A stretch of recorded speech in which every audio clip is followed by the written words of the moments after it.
Tolong. Iya, ulingan. Ulingan di ulingan. Hah? Kita tenggelam, speed. Enggak ada. Tolong. Kapal karam di perairan Pulau Derawan, para penumpang meminta pertolongan.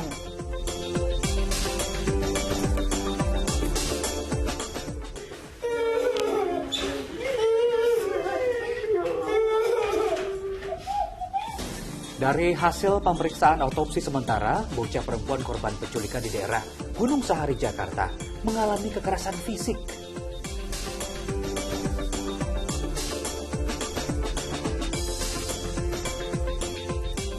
Setelah berjibaku selama 6 jam, petugas akhirnya menemukan jasad pria yang tertimbun material longsor di proyek pembangunan perumahan di Sleman, Yogyakarta.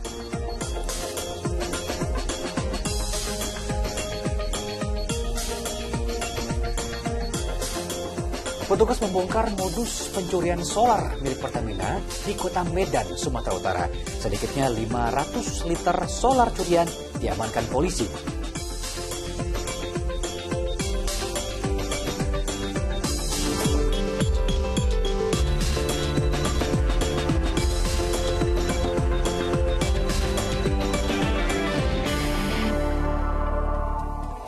Halo, selamat pagi, Puisa. Senang sekali kami dapat kembali menyapa Anda pagi ini dalam Fokus Pagi edisi Rabu 4 Januari 2023. Bersama saya, Jimmy Darusman. Dan saya Nurul Cinta. Ini saat memasuki studio ada yang berbeda ya, Jam?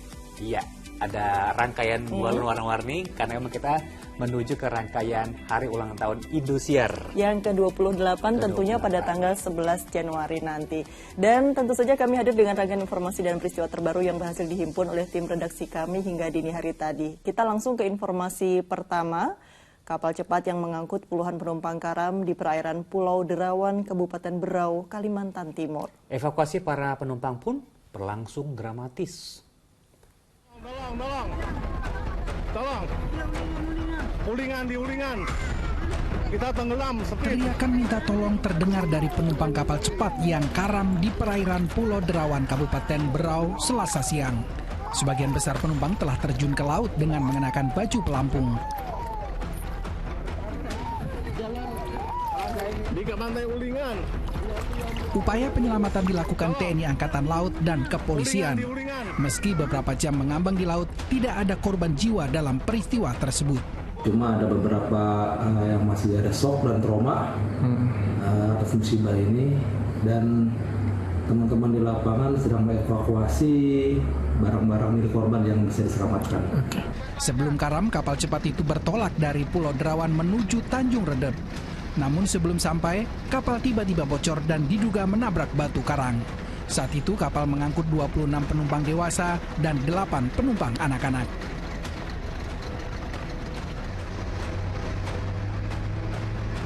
Amir Hamzah melaporkan dari Kabupaten Berau, Kalimantan Timur. Sementara di Pulau Dewata, Bali, pemirsa, sebuah kapal cepat syarat penumpang tenggelam di perairan Sanur, Denpasar. Ya, 29 orang dalam kapal berhasil dievakuasi.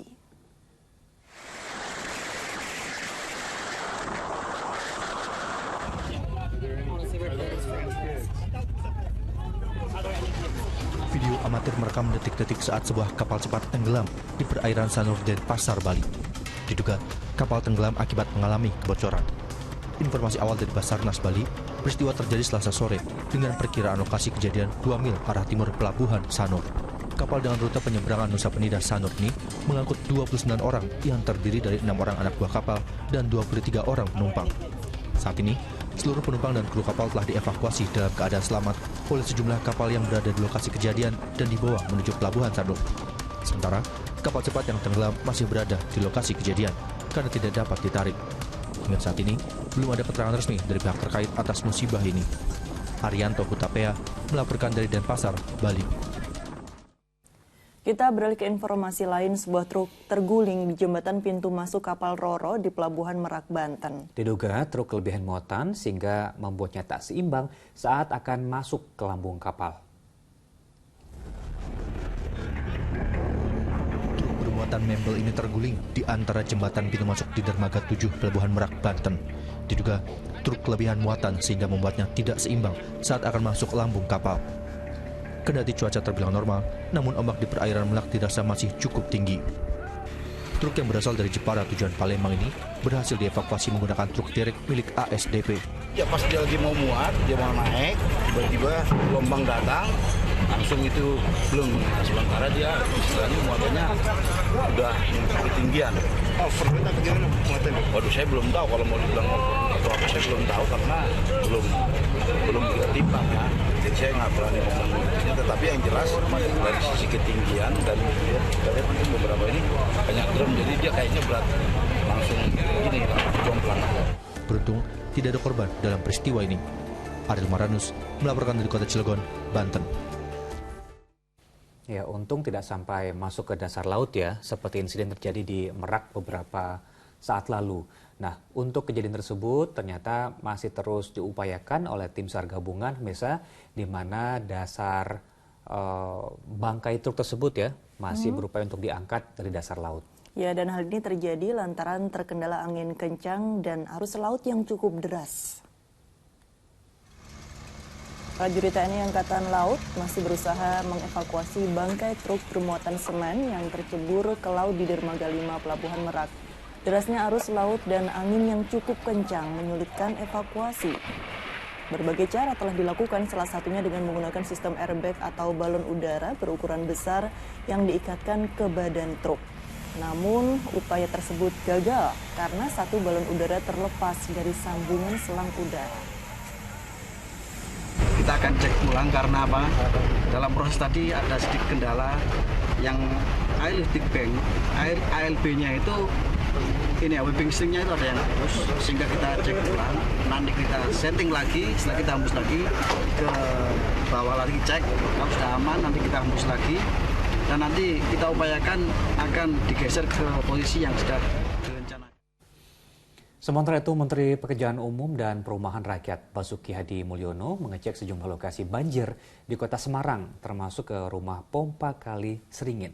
Ya, sementara itu hingga Selasa sore, Jalan Pantura Kaligawe Semarang masih terendam banjir dengan ketinggian 60 cm di sejumlah titik.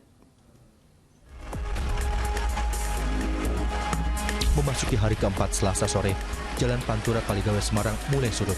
Namun di beberapa titik, seperti di depan Rumah Sakit Sultan Agung dan di bawah jembatan tol Kaligawe, masih tergenang air dengan ketinggian mencapai 60 cm. Akibatnya, kendaraan pribadi seperti motor dan minibus belum bisa melintas. Hanya truk besar yang bisa melewati genangan di bawah jembatan tol Kaligawe. Belum berani, Mas. Belum berani ya? Ada yang tingginya 1 meter. 1 meter. Di satu jok. Ya bisa pinggiran, tapi bahaya pinggiran ke sungai ya. Kayak kejeblos malah.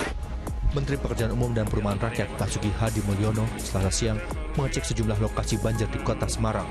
Salah satunya di rumah pompa Kali Seringin. Pada kesempatan ini, Menteri Basuki menyatakan telah mendatangkan pompa penyedot air berkapasitas besar agar bisa mempercepat penanganan genangan di ruas jalan Kaligawe. Sekarang kita ini menangani banjir dari dulu. Makanya sekarang kita sudah lihat juga pompa ini kapasitasnya berapa ini? 10 meter kubik per detik. Kemarin sudah hujan ekstrim kemarin sampai dengan berapa meter kubik? Tinggi genangan banjir di Jalan Kaligawe Semarang mulai menurun sepanjang hari Selasa. Terpantau, kendaraan kecil dan pengendara sepeda motor nampak mulai berani melintas, meski harus menghindari genangan yang dalam. Sejumlah pekerja di kawasan industri Terboyo juga mulai terlihat beraktivitas. Meski di ruas jalan Kaligawe genangan air mulai surut, kondisi berbeda masih ditemui di perkampungan warga. Di kawasan Jalan Masjid Terboyo Semarang misalnya, jalan masuk atau gang kampung setempat masih terendam, termasuk sebagian rumah warga. Tim Liputan melaporkan. Sementara itu, intensitas hujan yang tinggi di hampir sebagian wilayah Kabupaten Lebak, Banten menyebabkan sejumlah sungai meluap dan merendam ratusan rumah warga. Sejumlah warga terpaksa diungsikan lantaran ketinggian air semakin meningkat.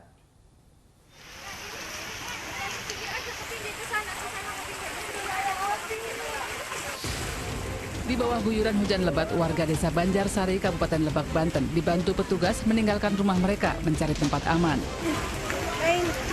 Warga ini terpaksa diungsikan lantaran tinggi muka air banjir yang melanda permukiman mereka terus meningkat akibat sungai Cilemer meluap.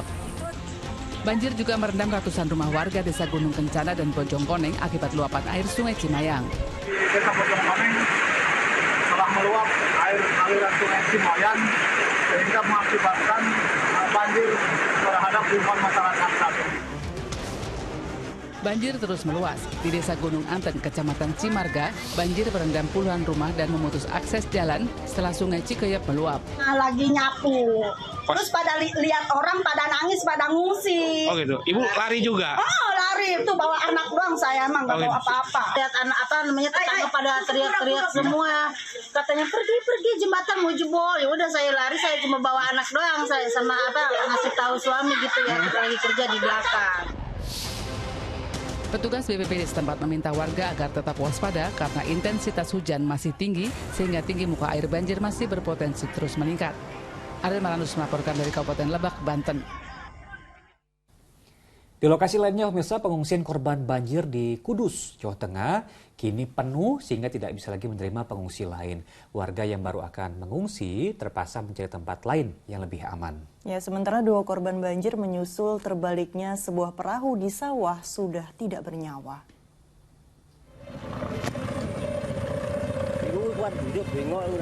Warga akhirnya menemukan 2 orang korban tenggelam di persawahan yang terendam banjir di kawasan Bulung Cangkring, Jepulok, Kudus.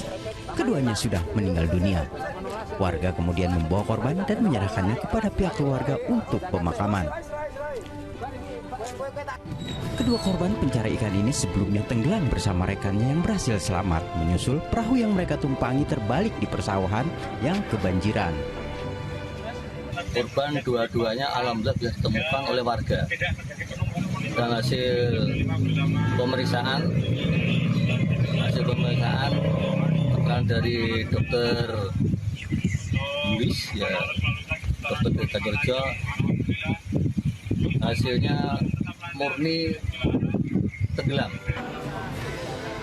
Sementara pengungsian di gedung pertemuan Desa Jatiwetan Kudus penuh dengan korban banjir yang mencapai 273 jiwa. Mereka menghuni tempat ini dengan perbekalan seadanya. Demi kenyamanan, aparat membatasi kehadiran pengungsi baru, sehingga sekitar 2.300 orang lainnya disarankan mengungsi ke tempat lainnya seperti gedung DPRD. Saya kira masih banyak warga kami yang bakal akan ikut mengungsi di pos kantor Allah Baik Desa Jatiwetan. Alasannya karena apa, Pak? Karena memang satu, airnya sudah keruh dan gatal-gatal. Kedua, walaupun suasana terang tapi ketinggian air masih bertambah. Banjir menerjang 22 desa di 5 kecamatan. 771 jiwa sudah pindah ke 10 titik pengungsian. Arif Nur melaporkan dari Kudus, Jawa Tengah. Ya, kita harap semoga banjir dapat segera surut karena memang ada ribuan warga korban banjir di Desa Jatiwetan, Kudus yang mulai mengeluhkan berbagai penyakit, terutama penyakit kulit. Ya, ini warga memilih bertahan di rumah untuk menjaga harta benda mereka. Meski ketinggian air mencapai 1 meter, sekitar 2.300 warga memilih bertahan di rumah daripada mengungsi. Karena sudah sepekan terendam air kotor, banyak warga yang mengeluh terkena kutu air di bagian kaki. Warga berharap petugas kesehatan dapat datang, memeriksakan kesehatan mereka, sekaligus memberi obat. Total ada sekitar 2.600 jiwa yang tercatat sebagai warga Desa Jatiwetan yang terdampak. Namun hanya 300 orang diantaranya yang memilih untuk mengungsi.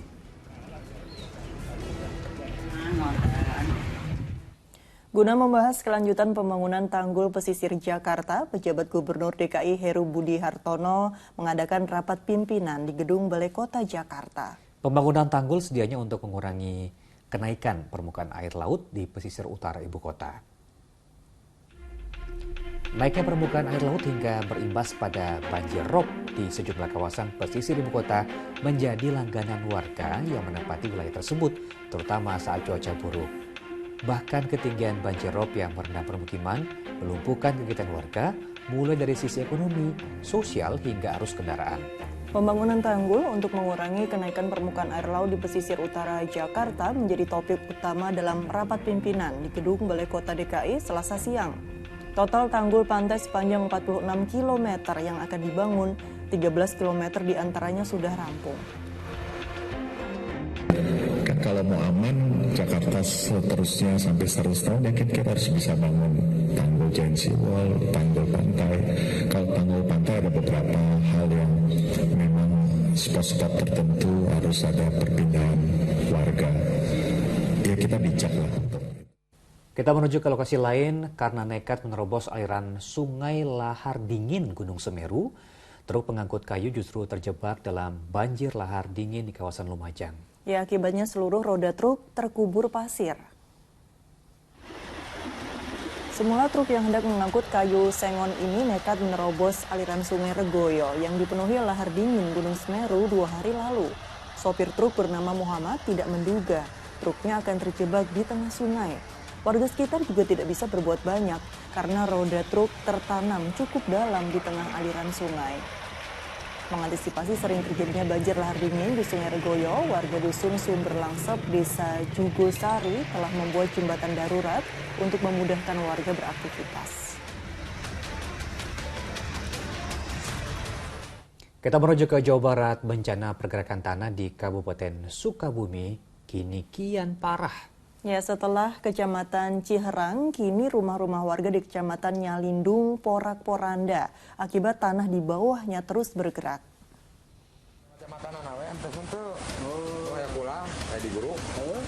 Sejumlah rumah di kampung Selagombong, Desa Cijangkar, Nyalindung, Kabupaten Sukabumi ambruk hingga rata dengan tanah.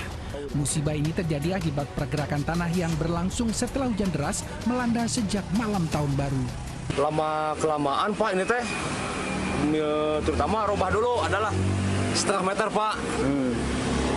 Pas kedua hari hujan terus menerus Pak, anjlok hampir 1,5 meter. Kedua, ketiga nambah lagi sampai sekarang udah hampir 2 meter lebih Pak ini anjloknya. Hingga Selasa siang, warga sibuk membenahi rumah yang hancur. Mereka mencoba memungut material rumah yang masih bisa digunakan. Di kampung Selagombong tercatat 6 bangunan ambruk, sedangkan sejumlah bangunan lainnya rusak parah. Sementara di Kecamatan Nyalindung, sedikitnya 2 desa terdampak bencana pergerakan tanah. Asep Didi melaporkan dari Sukabumi, Jawa Barat. Selain tanah bergerak, pemirsa, bencana longsor juga masih menghantui sejumlah kawasan. Intensitas hujan tinggi membuat kawasan di Pandeglang dilanda longsor. Bahkan sejumlah jalan raya yang menghubungkan Pandeglang dan Lebak hancur. Hancur berantakan. Beginilah kondisi jalan raya Picung Munjul di Kampung Angsana, Sindang Resmi, Pandeglang, Banten, Selasa pagi. Intensitas curah hujan yang tinggi selama 1 minggu terakhir membuat dasar tanah longsor dan ambles dengan kedalaman hingga 2,5 meter. Kerusakan yang sama juga terjadi di Kampung Ciberem, Kecamatan Munjul. Dari 2 titik itu, sekitar 60 meter jalan raya rusak berat dan menyusahkan aktivitas warga. Jam 6 pagi. Nah, untuk jam 6 pagi ya, karena derasnya hujan udah seminggu ini. Jadi tanahnya ini geser, jadi amblas. Udah 3 kali. Oh, 3 kali ya? 3 kali. Ini yang terparah? Ya, ini yang paling parah.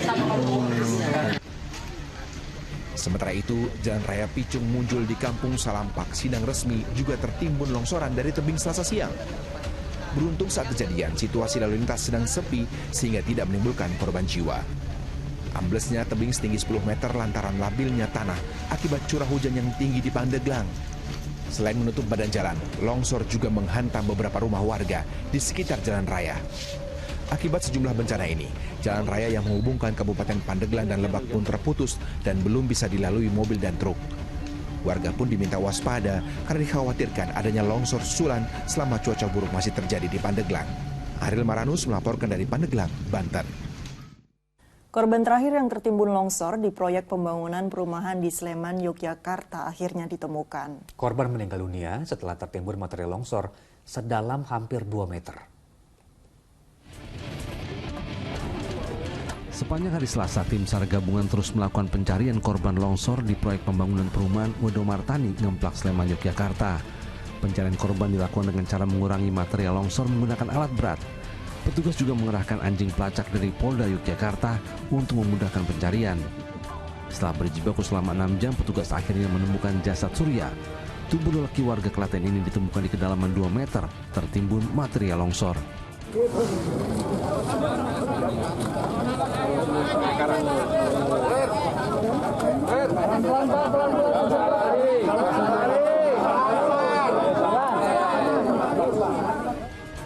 dievakuasi, jenazah korban langsung dibawa ke Rumah Sakit Bayangkara Sleman, Yogyakarta untuk selanjutnya diserahkan kepada pihak keluarga. Dan alhamdulillah tepat pukul 13.30 korban atas nama Surya, 32 tahun, laki-laki asal Bayat, Klaten dapat kita temukan dan kemudian dievakuasi, kemudian diserah terimakan kepada keluarga. Sebelumnya, 4 orang pekerja proyek yang sedang membangun pondasi talut di kedalaman 7 meter tertimbun longsor pada Senin sore. 3 korban ditemukan 1 jam pasca kejadian dengan kondisi 1 meninggal dan 2 selamat. Dengan ditemukannya Surya berusia 32 tahun, berarti total ada 2 orang tewas akibat insiden ini. Wahyu Diono melaporkan dari Sleman, Yogyakarta.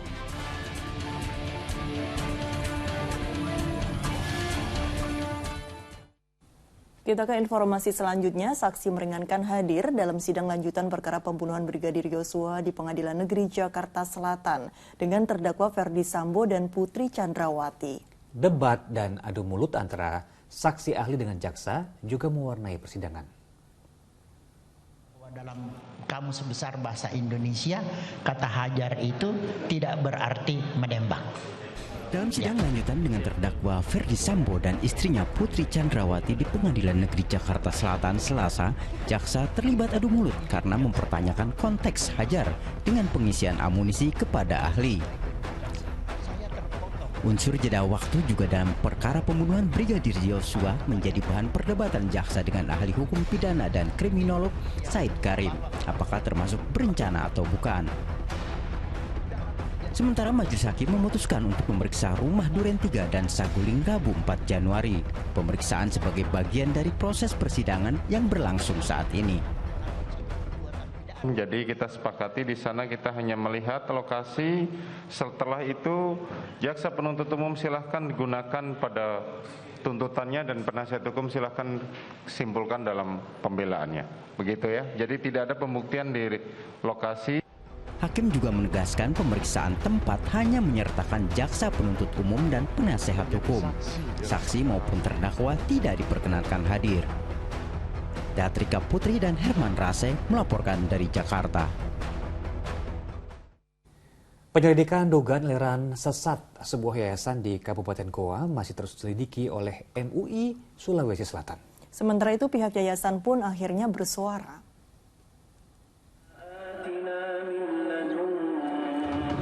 Di Sompa Obruk, Kabupaten Goa, Sulawesi Selatan ini, Yayasan Nur Mutiara Mutmainah Makhrifatullah selama ini beraktivitas. Belakangan, yayasan ini menjadi buah bibir warga karena diduga menganut ajaran menyimpang dari agama Islam.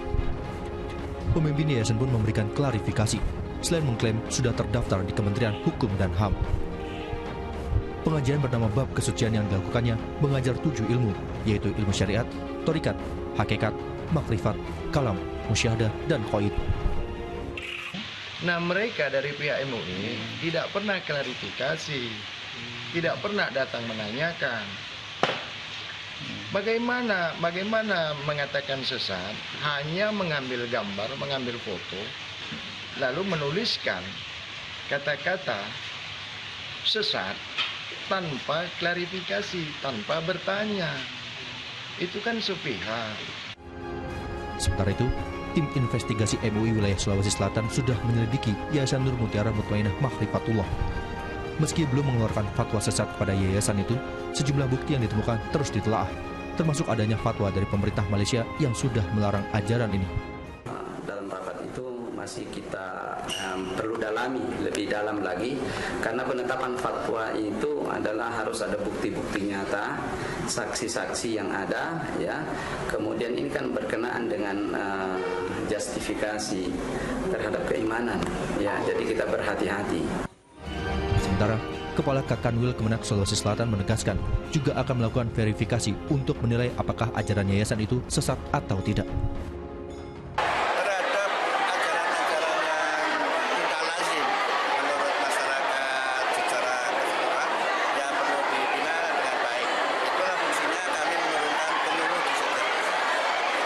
Para penyuluh, para pembunuh, para kepala KUA, saya kira secara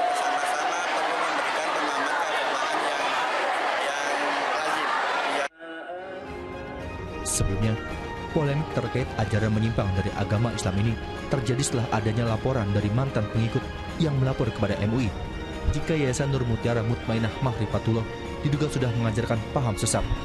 Di antaranya melarang makan daging dan ikan, tidak diwajibkan salat 5 waktu, hingga menggelar pengajian bab kesucian yang diduga mengajarkan ilmu yang tak berfaedah. Andi Muhammad Sardi melaporkan dari Makassar, Sulawesi Selatan. Beralih ke informasi lain, satu unit truk terguling dan menghantam pohon di Jalan Lingkar Kabanjahe, Kabupaten Karo, Sumatera Utara. Proses evakuasinya berlangsung dramatis lantaran kernet truk terjepit badan kendaraan.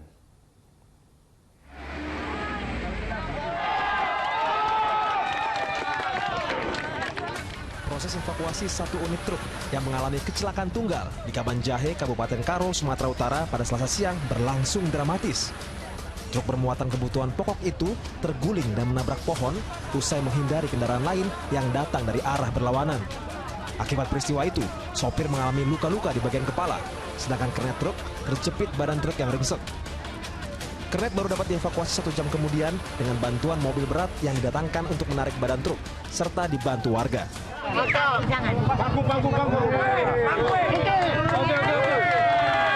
Enggaknya parah, masih bisa bicara. Oh gitu, cuman sempat masih sadar ya. Agak lama ya kira-kira tadi terjepit di situ. Lama, orang nggak bisa keluar, mobilnya kan nggak bisa diangkat. Mobilnya kan berat. Kurang lebih 1 jam ada. Iya, 1 jam ada lah. Sopir dan kernet langsung dilarikan ke Rumah Sakit Umum Daerah Kabanjahe untuk mendapat pertolongan medis. Tuti Alawiyah Lubis melaporkan dari Kabupaten Karo, Sumatera Utara. Masih dari Sumatera Utara, satu unit bus berpenumpang ludes terbakar di Jalan Lintas Tebing Tinggi, Siantar, kilometer 11. Untungnya saat kejadian, 22 orang penumpang berhasil menyelamatkan diri.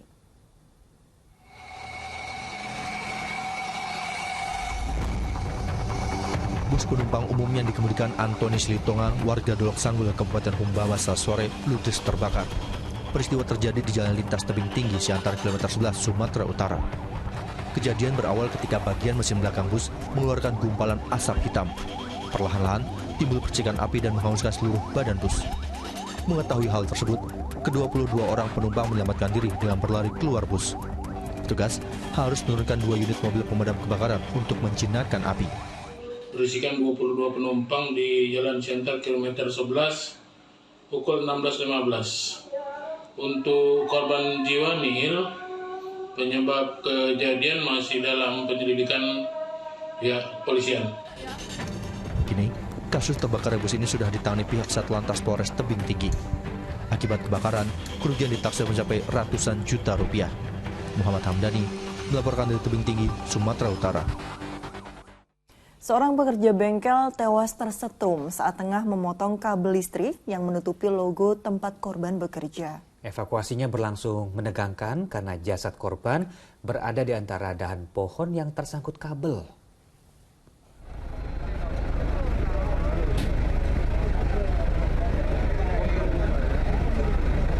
Dengan menggunakan mobil Skylift, 2 orang petugas BPBD Kota Probolinggo berhasil mengevakuasi seorang pria dari atas pohon yang tewas akibat tersetrum listrik Selasa siang.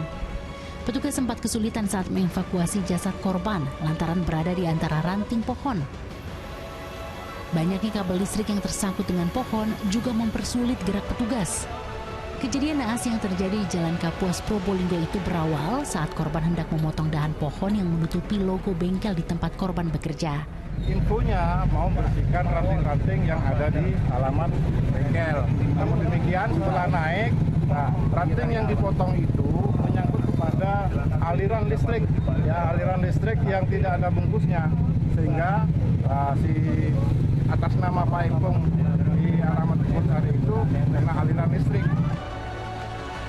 Selanjutnya, jasad korban berusia 50 tahun itu dibawa ke Rumah Sakit Umum Daerah Dr. Muhammad Saleh Probolinggo untuk diotopsi.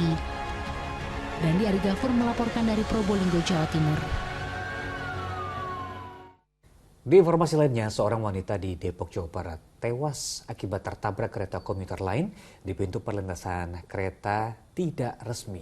Diduga korban tidak mendengar adanya kereta yang akan melintas.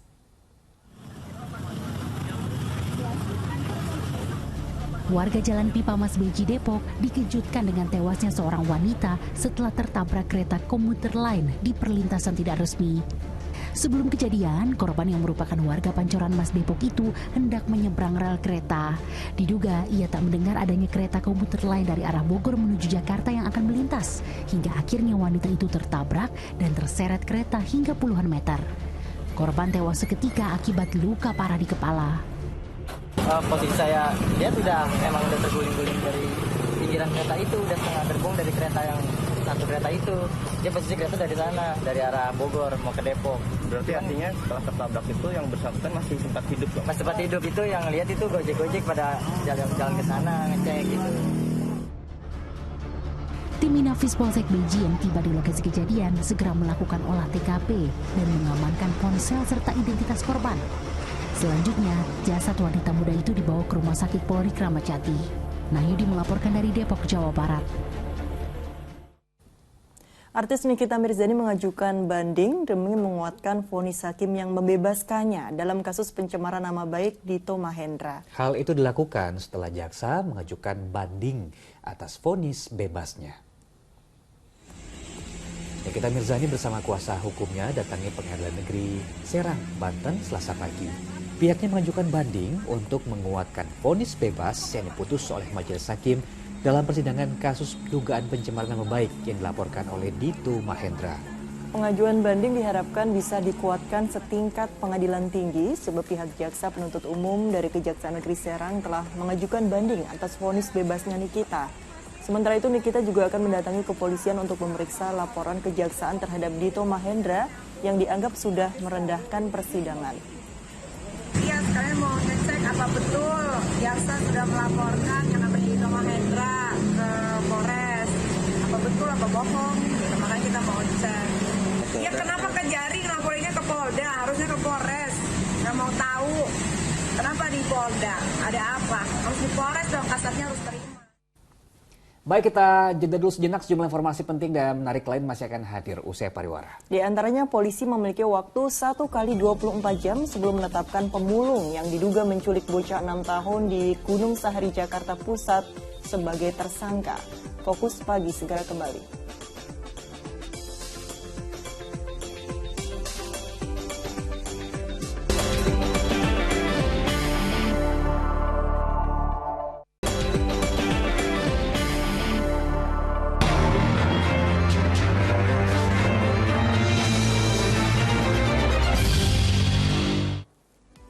Anda masih menyaksikan Fokus Pagi, pemirsa. Bocah perempuan 6 tahun korban penculikan masih menjalani perawatan dan pendampingan kejiwaan di Rumah Sakit Polri Kramat Jati, Jakarta Timur. Dari hasil visum sementara, korban alami kekerasan fisik, diduga karena tak mau menuruti perintah terduga pelaku. Korban penculikan kini masih menjalani perawatan dan pemulihan kejiwaan di Rumah Sakit Polri Kramat Jati. Bocah perempuan 6 tahun ini sejak Selasa dini hari dalam penanganan tim dokter spesialis anak, serta dokter psikiatri forensik dan psikolog forensik. Dari hasil visum sementara, polisi menyebut korban alami kekerasan fisik di bagian bibir dan pinggangnya. Diduga korban kerap tak menuruti perintah terduga penculiknya. Hasil visum yang telah kita dapatkan hari ini, di sini memang tidak ditemukan terjadi kekerasan seksual terhadap Ananda Malika, tetapi terdapat kekerasan fisik. Sementara terduga penculik masih berstatus saksi karena polisi masih terus mengumpulkan bukti-bukti, keterangan korban dan hasil visum lengkap dari tim Pusdokes Rumah Sakit Polri Kramat Jati. Polisi memiliki waktu 1 kali 24 jam sebelum menetapkan pemulung IS sebagai tersangka.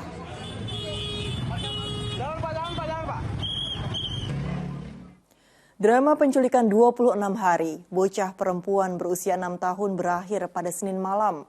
Polisi meringkus sang pelaku di kawasan Pondok Aren, Tangerang Selatan, Banten. Petugas mengamankan korban dan langsung membawanya ke rumah sakit. Proses penangkapan pelaku penculikan ini terekam kamera keamanan pertokoan di Jalan Wahid Hashim, Kelurahan Jurang Mangu Timur, Kecamatan Pondok Aren, Tangerang Selatan, Senin malam. Pria berinisial IS 42 tahun yang tengah membawa korban dalam gerobak barang bekas itu langsung disergap sejumlah petugas yang telah melakukan pengintaian sejak siang.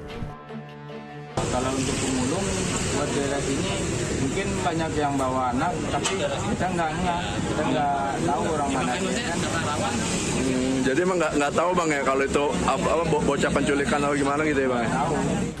Sementara korban MA 6 tahun yang telah diculik pelaku selama 26 hari langsung dibawa ke Rumah Sakit Polri Kramat Jati untuk menjalani visum dan pemeriksaan oleh psikiater. Seperti dokter spesialis anak, berikutnya juga dokter psikiatri atau dokter kejiwaan khusus forensik, psikiatri forensik, dan juga dokter juga tim psikologi rumah sakit. Jadi pendampingan ini terus kita di samping pendampingan aspek psikologinya, juga pendalaman terkait kemungkinan problem masalah, misalnya faktor kejiwaannya, dan juga kita juga melaksanakan pemeriksaan secara keseluruhan. Karena kan Ananda ini hampir 28 hari dalam kondisi terlantar. Sementara itu pelaku yang langsung dibawa ke Polres Metro Jakarta Pusat kini tengah menjalani pemeriksaan untuk mengungkap motif di balik aksi penculikan itu. Ini yang masih kami dalami. Tadi kami sudah sampaikan bahwa memang keterangan terduga pelaku masih berbelit-belit, mengaku bahwa dia hanya ingin menjaga Malika, kemudian dia sayang dengan Malika ataupun korban M, sehingga ingin mengajak untuk bisa menemaninya dalam keseharian yang bersangkutan. Penyidik Polres Metro Jakarta Pusat masih menunggu hasil visum untuk menentukan pasal yang akan dikenakan pada pelaku. Sebelumnya MA dilaporkan hilang 7 Desember 2022 lalu di kawasan Sawah Besar, Jakarta Pusat. Usai ditemukan, korban dipertemukan dengan kedua orang tuanya di Rumah Sakit Polri Kramat Jati. Tim Liputan melaporkan. Kita beralih ke kasus lainnya. Seorang pria yang bekerja sebagai muncikari di Kabupaten Bandung, Jawa Barat ditetapkan sebagai tersangka dalam kasus pembunuhan terhadap teman perempuannya. Motif pembunuhan diketahui lantaran tersangka kesal ditolak berhubungan badan oleh korban. Pria berusia 45 tahun yang berprofesi sebagai muncikari ini hanya tertunduk saat dihadirkan dalam gelar kasus perkara tindak pidana dugaan pembunuhan. Tersangka menganiaya hingga tewas terhadap NN 31 Desember 2022 lalu di sebuah rumah kosong di kawasan Bojong Soang, Kabupaten Bandung.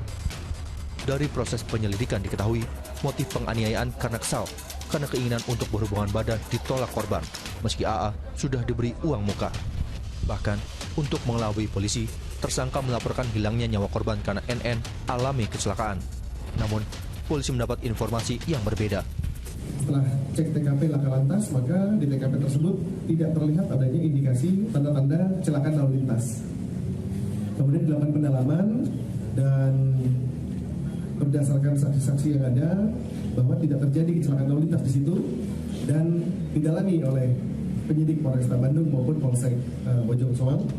Untuk mempertanggungjawabkan perbuatannya, kini AA mendekam di sel tahanan Polresta Bandung. Tersangka dijerat pasal 338 KUHP, yakni menghilangkan nyawa orang lain dengan ancaman hukuman 7 tahun penjara.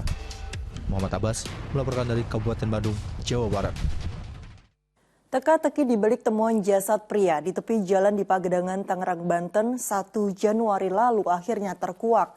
Korban rupanya dibunuh temannya usai pesta minuman keras malam tahun baru lalu, dibuang 2 teman lainnya di tepi jalan 1 Januari.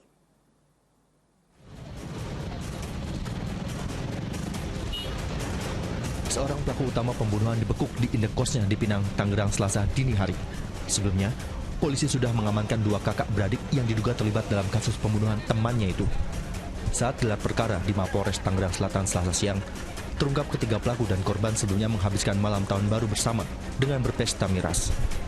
Terlibat cekcok, pelaku lalu menghabisi nyawa korban dengan menjerat lehernya.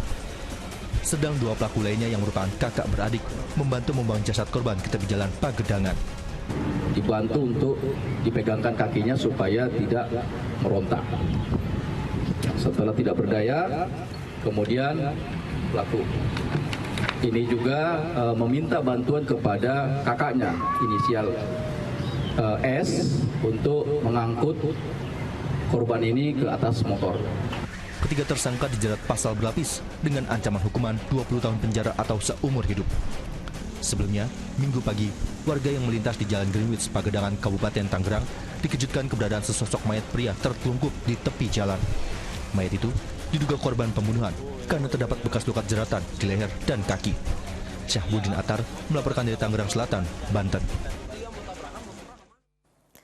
Seorang pria di Kota Bengkulu ditemukan tewas di dealer mobil miliknya. Selain ditemukan dalam kondisi tertelungkup, ditemukan luka sayatan di wajah korban.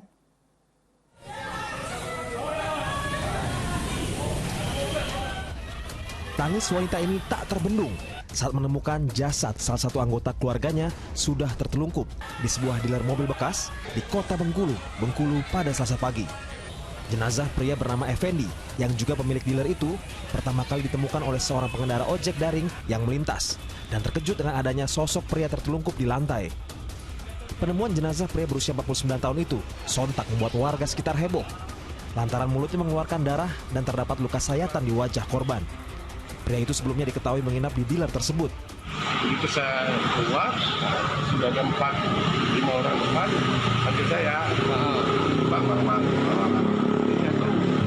siapa jatuh Fendi? Nggak tahu, saya langsung temenin. Saya lihat, baik dah. Pak Fendi dijatuh udah ada kerangka. Polisi melakukan olah tempat kejadian perkara, masih menyelidiki waktu dan penyebab kematian korban, serta memeriksa apakah ada barang korban yang hilang dari kejadian tersebut. Kita minta paling tidak untuk kesembuhan, karena ada luka-luka. Saya perhatikan di gambar, saya perintahkan semua macam gading untuk cek dulu keberadaan, posisi, saat, waktu, di mana dia dan kapan dia saat itu meninggal, dan jam berapa dia meninggal pada saat itu. Karena ada kayak seperti sayatan, jadi saya perintahkan semua macam gading untuk cek lebih pasti. Jenazah telah dievakuasi ke RSUD Bayangkara, Kota Bengkulu untuk memastikan penyebab kematian korban. Ferry Susanto melaporkan dari Kota Bengkulu. Buron 5 bulan, 5 pelaku pengeroyokan dan pembacokan warga dengan menggunakan parang di Kota Makassar, Sulawesi Selatan akhirnya ditangkap saat mereka mudik. Oh ya, astagfirullah. Itu namamu itu. Tanpa perlawanan, pemuda ini dibekuk tim Resmo Polsek Makassar saat sedang tidur di rumahnya. Sang ibu pun kaget karena anaknya rupanya pelaku pengeroyokan dan pembacokan warga.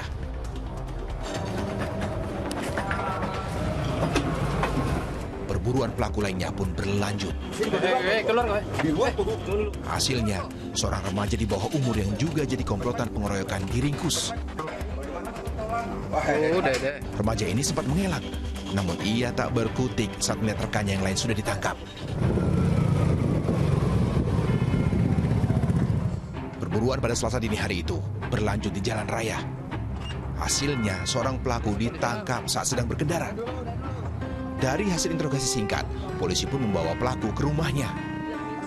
Saat rumahnya digeledah, ditemukan sebilah parang yang diduga dipakai melakukan kejahatan.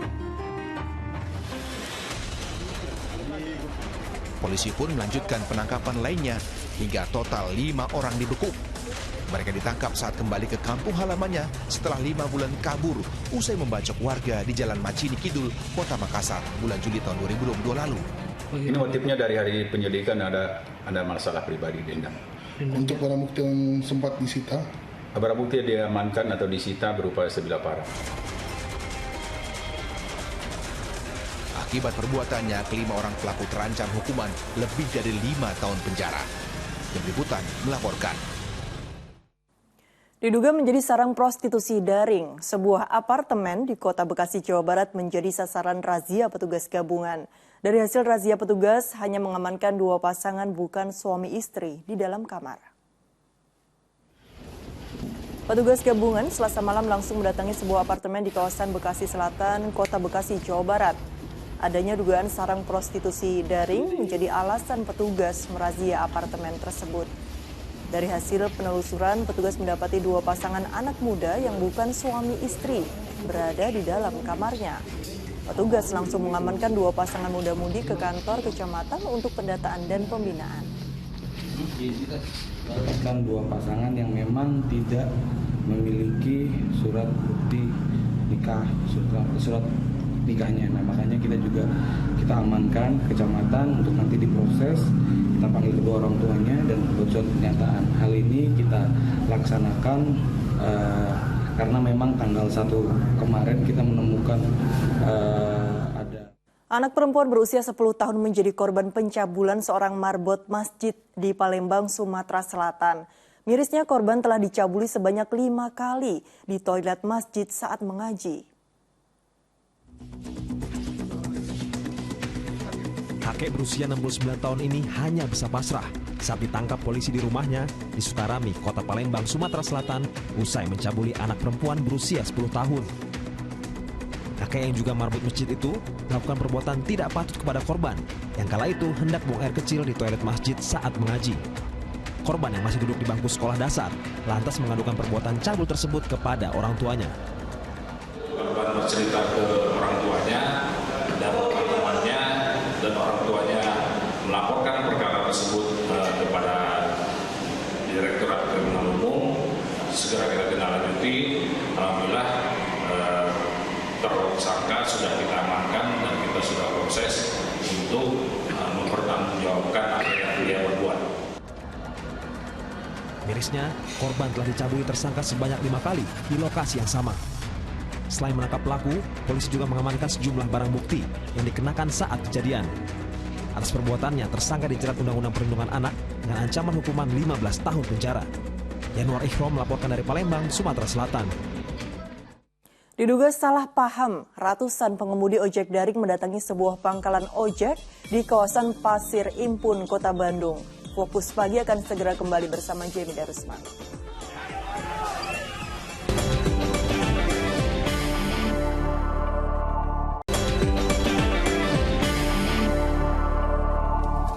Terima kasih Anda kembali di Fokus Pagi bersama saya Jamie Darusman.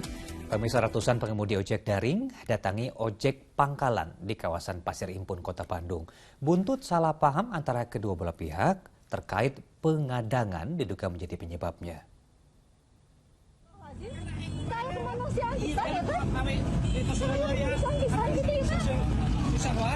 Susah kan dia yang meninggal. Kan ngobrol lah dia.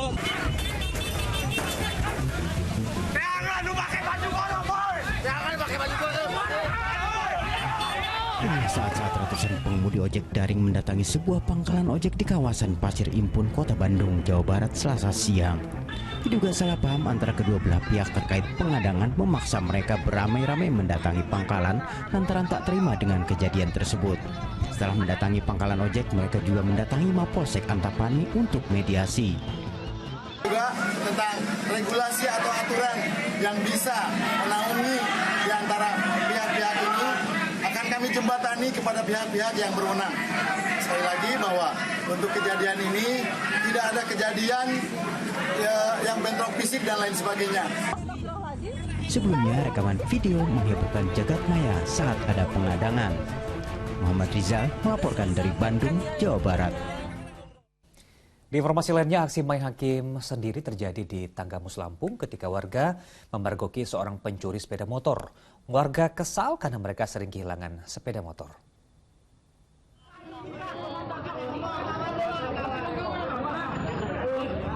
Emosi masyarakat Pekon Gisting, Kabupaten Tanggamus, Lampung tak bisa lagi dicegah ketika mereka memergoki seorang remaja yang hendak mencuri sebuah sepeda motor di halaman Masjid Darussalam. Warga tak bisa menahan emosi karena sudah lebih dari 3 kali kejadian motor hilang di lingkungan masjid dalam 6 bulan terakhir. Beruntung aksi main hakim sendiri tak berakibat fatal. Nyawa pelaku bisa diselamatkan setelah aparat dari Polsek Talang Padang tiba di lokasi kejadian. Alhamdulillah dibantu dengan masyarakat, pengejaran dapat berhasil menangkap satu orang pelaku pencurian sepeda motor tersebut. Pelaku dapat kami jerat dengan pasal 363 KUHP. Dalam catatan polisi, pelaku warga Kecamatan Semaka ini rupanya residivis curanmor yang baru bebas dari penjara 2 bulan lalu karena terjerat kasus curanmor tahun 2020 silam. Asep Saifullah melaporkan dari Tanggamus, Lampung.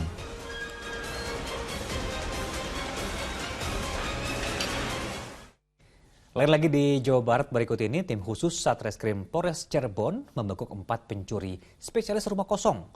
Kawanan yang telah beraksi lintas provinsi itu ditangkap di jalan raya hanya beberapa menit usai membobol sebuah rumah mewah. Dua pelaku pencurian ini beraksi membobol sebuah rumah mewah di Kampung Simaja, Kecamatan Kesambi, Kota Cirebon 31 Desember lalu. Keduanya tak menyadari seluruh aksi mereka terekam kamera pengawas. Namun mimpi menikmati hasil kejahatan seketika pupus saat tim Sus Satreskrim Polres Cirebon Kota meringkus keempatnya di tengah perjalanan ke Terminal Harjamukti. Kawanan itu pun mengaku sudah 9 kali beraksi di wilayah Kota Cirebon. Namun dari catatan petugas, mereka sudah 30 kali beraksi di wilayah Bandung dan Lampung. Tersangka merupakan sindikat spesialis pencurian pemberatan dengan sasaran rumah kosong.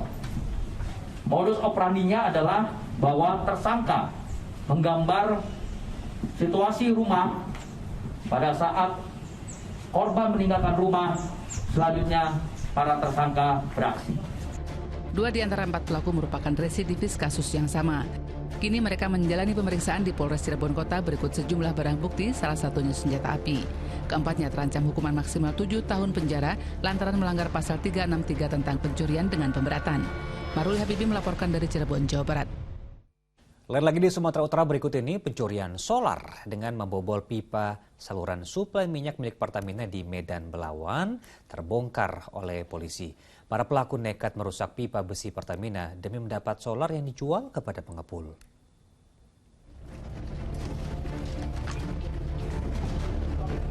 Tim Brimopolda Sumatera Utara Selasa pagi menyisir area lingkungan 8 Kampung Kurnia, Medan Belawan, Kota Medan. Hasilnya ditemukan ratusan liter solar curian disimpan dalam rumah warga. Penyisiran dilakukan setelah adanya laporan pembobolan pipa saluran suplai solar ke Belawan. Warga di sekitar lokasi pipa Pertamina rupanya mencuri solar dengan cara merusak pipa. Hingga Selasa petang, 4 orang yang diduga terlibat diringkus. Modusnya itu mereka dengan membor atau melubangi pipa, kemudian memasukkan selang atau pipa yang lainnya itu ke dalam drum-drum yang sudah mereka siapkan. Makanya kita dari Polres Belawan itu nyisir, karena kebetulan aliran pipa itu persis berada di kawasan pemukiman. Sedikitnya 500 liter solar curian diamankan polisi sebagai barang bukti. Selain merugikan Pertamina, aksi itu juga mengakibatkan rusaknya lingkungan dan pencemaran sumber air warga. Tuti Alawiyah Lubis melaporkan dari Medan, Sumatera Utara. Sementara itu, pemerintah resmi menurunkan harga sejumlah bahan bakar minyak atau BBM non-subsidi menyusul turunnya harga minyak dunia. Pertamina pun sudah menyesuaikan harga atau tarif baru itu mulai Selasa siang kemarin.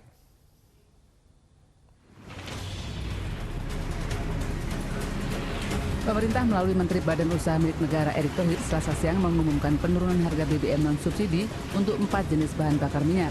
Kebijakan itu diambil menyusul melemahnya harga minyak dunia saat ini. PT Pertamina langsung merealisasikan kebijakan tersebut dengan mengeluarkan harga baru yang sudah disesuaikan dan mulai berlaku di seluruh SPBU Selasa 3 Januari 2023 pukul 14 siang. BBM jenis Pertamax kini dijual dengan harga Rp12.800 atau mengalami penurunan sebesar Rp1.100 per liternya dari harga semula Rp13.900. Sedangkan Pertamax Turbo turun sebesar Rp1.150 per liter menjadi Rp14.050 dari harga Rp15.200. Kemudian disusul turunnya harga Dexlite dan Pertamina Dex. Kalau kita lihat harga daripada pasaran minyak yang tadinya 87 US dollar sekarang kan turun di 79-an. Nah, tentu BBM ya dengan harga pasar, BBM dengan harga pasar seperti Pertamax ya sudah seyogyanya harga pasar. Penyesuaian harga BBM non-subsidi ini pun langsung disambut baik oleh masyarakat. Sangat senang ya kalau harga bisa diturunin lagi gitu. Kalau Bapak sendiri sering pakai Pertamax, Pak? Saya pakai Pertamax. Berapa Pak biasa sehari ngisi? Sehari nggak tentu ya Pak ya, minimum 20.000. Bagus dong, kalau bisa balik ke harga awal yang 9.000-an itu. Penyesuaian harga BBM non-subsidi ini tidak berlaku untuk Pertalite yang mendapat subsidi dari pemerintah sehingga tetap dijual dengan harga Rp10.000 per liter. Juan Teruna dan Muhammad Subadri Arifki melaporkan dari Jakarta.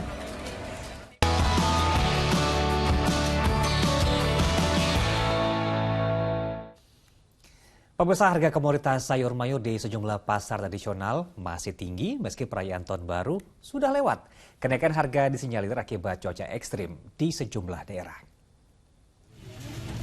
Di Pasar Kramat Jati, Jakarta Timur, Selasa siang harga cabai rawit merah yang sebelumnya dijual dengan harga Rp60.000 per kilogram kini naik menjadi Rp80.000 per kilogram.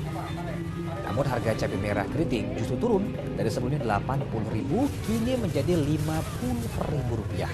Kenaikan tersebut terjadi lantaran cuaca buruk yang tengah melanda sejumlah daerah.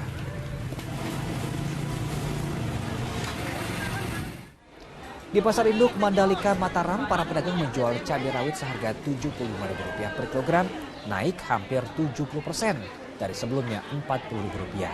Harga sejumlah komoditas lain seperti cabai keriting juga naik sebesar Rp10.000 menjadi Rp35.000 per kilo. Kenaikan harga masih terkait dampak cuaca buruk yang menyebabkan pasokan jauh berkurang akibat petani yang gagal panen. Kita pantau pula di pasar tradisional Tanjung Jember yang hampir seluruh jenis sayur dan bumbu dapur mengalami kenaikan harga. Harga kentang misalnya naik dari Rp13.000 menjadi Rp16.000 per kilogram. Demikian pula dengan wortel yang naik menjadi Rp13.000 dari sebelumnya hanya Rp10.000. Selain dikeluhkan pedagang karena turunnya daya beli masyarakat, kenaikan harga berbagai jenis kebutuhan tersebut tentu juga dikeluhkan pembeli. Sebelumnya ini ambilnya cuma 10, sekarang ambilnya 13. Kenapa Bu? Karena tidak ada stok itu. Dari petani tidak ada ya? Ya, terus musim hujan. Kayaknya mahal-mahal ya, mungkin karena akhir tahun, awal tahun biasanya emang naik. Terus gimana Ibu sebagai ibu rumah tangga? Iya, ngirit-ngirit jadinya. Iya, jarang beli di luar, masak sendiri biasanya gitu.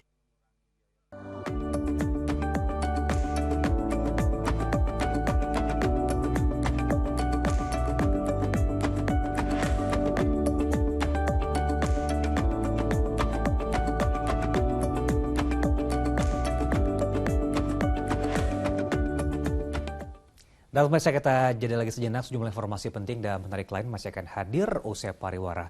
Di antaranya ada 4 orang warga yang tewas serta 3 lainnya terluka berat dalam kecelakaan yang melibatkan 2 helikopter. Fokus Pagi segera kembali.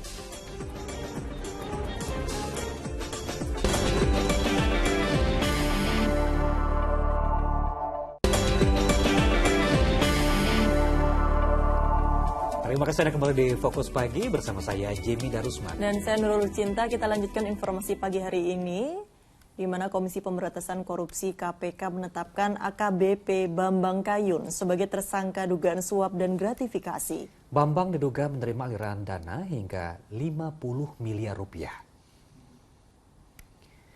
Penetapan dan penahanan tersangka AKBP Bambang Kayun terkait dengan kasus dugaan suap pemalsuan surat dalam perebutan hak waris sebuah perusahaan kapal. Kepala Sub Bagian Penerapan Pidana dan HAM Bagian Penerapan Hukum pada Biro Bantuan Hukum Divisi Hukum Mabes Polri itu ditahan selama 20 hari ke depan dari tanggal 3 Januari hingga 24 Januari di rutan KPK. Perkara berawal saat ES dan HW dilaporkan atas dugaan pemalsuan surat dalam perebutan hak ahli waris perusahaan kapal. Bambang diduga menerima gratifikasi dan berhubungan dengan jabatannya terkait kasus tersebut. Akhirnya ES dan HW melarikan diri dan saat ini masuk dalam DPO penyidik Bareskrim Mabes Polri. Selain itu, tersangka BK menerima uang secara bertahap yang diduga sebagai gratifikasi yang berhubungan dengan jabatannya dari beberapa pihak yang jumlahnya sekitar 50 miliar rupiah. Tim penyidik KPK terus mengembangkan lebih lanjut informasi dan data atas. Kita beralih ke informasi lain, arus balik tahun baru, ratusan pemudik berdatangan ke pelabuhan tradisional di Maluku Tengah, Maluku. Ya, sementara di Bandara Soekarno-Hatta, Tangerang, Banten, sudah tidak terlihat penumpukan dari penumpang. Beginilah kondisi Terminal 3 Bandara Soekarno-Hatta di gerbang keberangkatan dan kedatangan Selasa pagi. Terpantau tidak ada penumpukan penumpang penerbangan domestik maupun internasional yang mengantre di konter lapor masuk. Hal ini terjadi lantaran puncak arus balik yang masuk ke Bandara Soekarno-Hatta sudah terjadi pada hari Senin. Dan di hari ini, tanggal 3, kita melihat terjadi agak sedikit menurun untuk penumpang yang berdasarkan data rencana penerbangan hari ini itu masih sekitar 116.000 sampai 120.000 penumpang. Jadi agak sedikit menurun di hari ini. Sementara itu, di hari Selasa terdata ada 910 jadwal penerbangan domestik maupun internasional, di mana 457 merupakan penerbangan keberangkatan dan 453 penerbangan kedatangan. Sementara itu, ratusan penumpang bersama kendaraan yang berasal dari Pulau Seram, Maluku tiba di pelabuhan tradisional Huseka Hitu, Kabupaten Maluku Tengah, Maluku Selasa siang. Mereka yang telah berlibur di kampung halaman mulai kembali ke kota Ambon sebelum aktivitas sekolah kembali normal. Otoritas pelabuhan itu memprediksi puncak arus balik masih akan terjadi pada hari Rabu. Para pemudik diimbau untuk tidak memaksakan menyeberangi laut jika cuaca buruk terjadi. Tim Liputan melaporkan. Kita beralih ke informasi lain. Kapal cepat yang mengangkut puluhan penumpang karam di perairan Pulau Derawan, Kabupaten Berau, Kalimantan Timur. Evakuasi para penumpang pun berlangsung dramatis. Tolong. Ulingan di ulingan. Kita tenggelam. Teriakan minta tolong terdengar dari penumpang kapal cepat yang karam di perairan Pulau Derawan, Kabupaten Berau, Selasa siang. Sebagian besar penumpang telah terjun ke laut dengan mengenakan baju pelampung.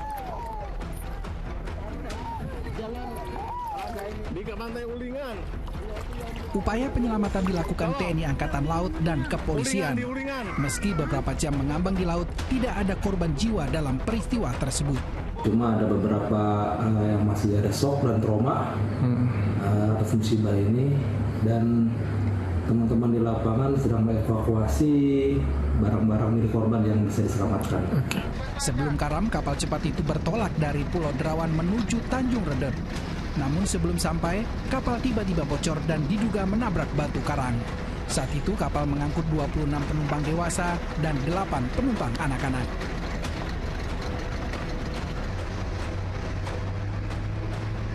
Amir Hamzah melaporkan dari Kabupaten Berau, Kalimantan Timur. Ya, sementara itu sebuah kapal cepat syarat penumpang tenggelam di perairan Sanur, Denpasar, Bali pada Selasa sore. Sebanyak 29 orang dalam kapal berhasil dievakuasi.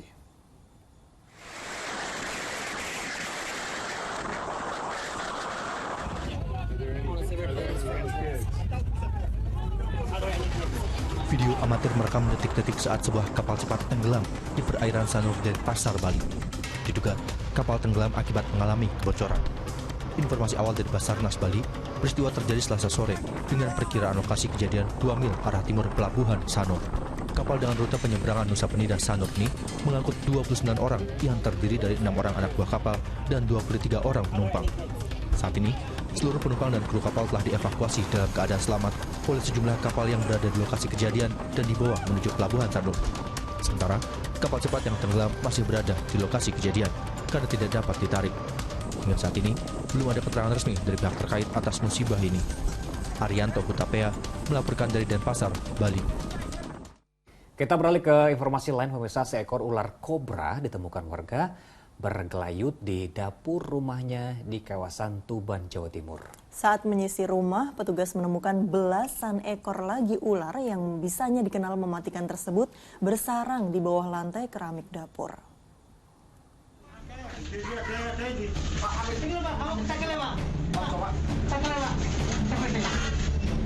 Satu ekor anakan ular kobra ini ditemukan petugas di balik lantai dapur rumah warga di Desa Karangagung, Kabupaten Tuban. Ternyata di balik lantai ini ada belasan ekor kobra.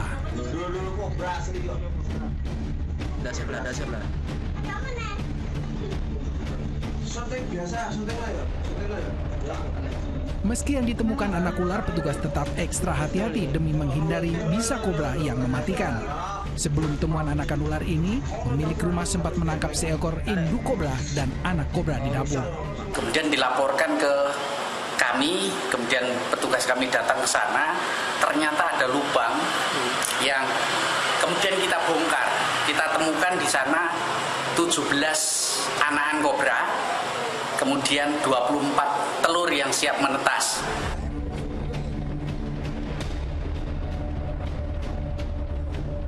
Saat ini 17 ekor anak ular kobra sudah diamankan dan dalam pengawasan ekstra, sementara puluhan ekor kobra dimusnahkan.